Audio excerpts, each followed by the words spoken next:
జై గురుదత్త. దత్తబంధులకు సాదర స్వాగతం.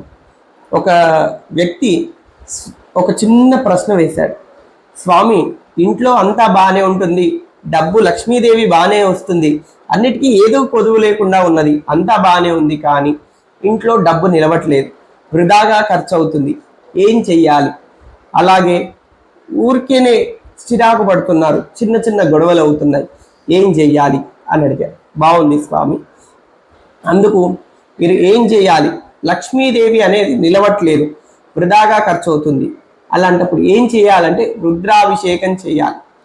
రుద్రాభిషేకం ఏ విధంగా చేయాలి అంటే రుద్రుడిని అభిషేకం చేయాలి. కానీ స్వామి, మేము ఇంట్లో రుద్రాభిషేకం చేయలేం కదా, రోజు దేవాలయానికి వెళ్ళి రుద్రాభిషేకం చేయాలంటే మాతో కాదు కదా స్వామి, ఏ విధంగా చేయాలి? కొద్దిగా మీరే సెలవించండి అన్న వాళ్ళు ఉన్నారు. అంటే రుద్రాభిషేకం అంటే జీవంతో ఉన్న లింగానికి అభిషేకం చేయాలి. అదేంటి స్వామి, లింగాలన్నీ కూడా జీవంతోనే ఉంటాయి కదా అంటే ఉంటాయి. గుళ్ళో ప్రతిష్ఠించే లింగం, ప్రతి ఒక్క లింగానికి కూడా జీవం ఉంటుంది. అదే విధంగా మనం ఇంట్లో చేసేదానికి ఉంటుందా, ప్రాణం ఉంటుందా అంటే మనం ప్రతిష్ఠ చేయలేం కాబట్టి దానికి ప్రాణం ఉండదు. అదే ప్రాణం ఉందని ఏ విధంగా చెప్పాలి స్వామి అంటే మనకు ప్రాణం ఉందని ఏ విధంగా చెప్తారు? మన శరీరంలో అది రక్తము, చీము, నీరు అనేది ఉంటుంది కదా, ఆ మూడింటిని బట్టి వీడు జీవంతో ఉన్నాడు, వీడు జీవంతో లేడు అని చెప్తారు. అదే విధంగా రుద్రుడికి అభిషేకం చేయండి, జీవంతో ఉన్న లింగానికి అభిషేకం చేయండి. ఆ రుద్రుడు అంటే ఎవరయ్యా అంటే సాక్షాత్తు ఆ పరమేశ్వరుడు. ఆ పరమేశ్వరుడి అభిషేకం చేయండి, ఆయనను కొలవండి, మీకు కావాల్సిన కోరికలు ఇస్తాడు. మీకు ఎలాంటి దోషాలున్నా సరే, మరి ఎలాంటి దృష్టి దోషాలున్నా, నరఘోషాలు ఉన్నా సరే, మరి లక్ష్మీదేవి నిలబడకపోయినా, చికాకులు ఎక్కువన్నా సరే రుద్రాభిషేకం చేయండి. మేము రోజు దేవాలయానికి వెళ్ళలేము స్వామి అంటే లేదు, ఇంట్లోనే చేసుకోండి. ఇంట్లో మరి లింగానికి ప్రాణం లేదన్నారు స్వామి, మరి మళ్ళీ మీరే అభిషేకం చేయమంటున్నారంటే జీవలింగం అని దొరుకుతుందమ్మా, జలలింగం అని కూడా అంటారు. అంటే లింగం ఉంటుంది, లింగం లోపల నీళ్లు ఉంటాయి.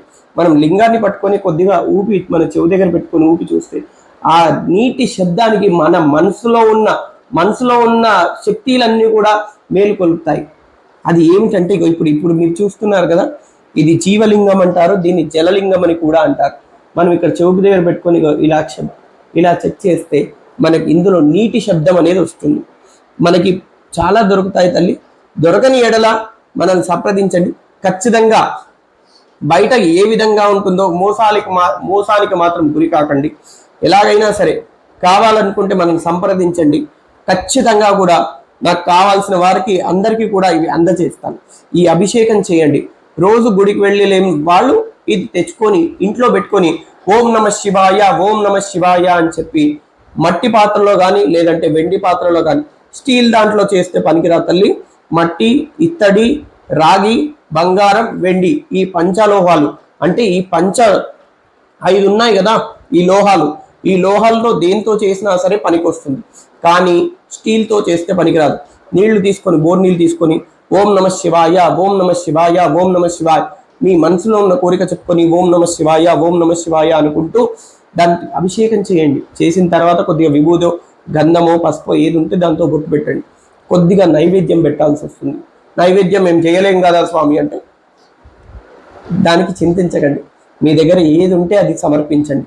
బెల్లమో, చక్కెరో, పుట్నాలో, పప్పు ఏది ఉంటే అది పెట్టి ఆ రుద్రుడికి నమస్కారం చేసుకొని రుద్రో నా రుద్రస్య అని చెప్పి దండం పెట్టుకొని అది నైవేద్యం పెట్టండి. ఖచ్చితంగా మీకు కావాల్సిన కోరిక, మీకు ఇంట్లో ఎలాంటి ఈతి బాధలు కానీ ఇంకే బాధలు ఉన్నా సరే కూడా తొందరగా తొలగిపోతాయి తల్లి. జై గురుదత్త.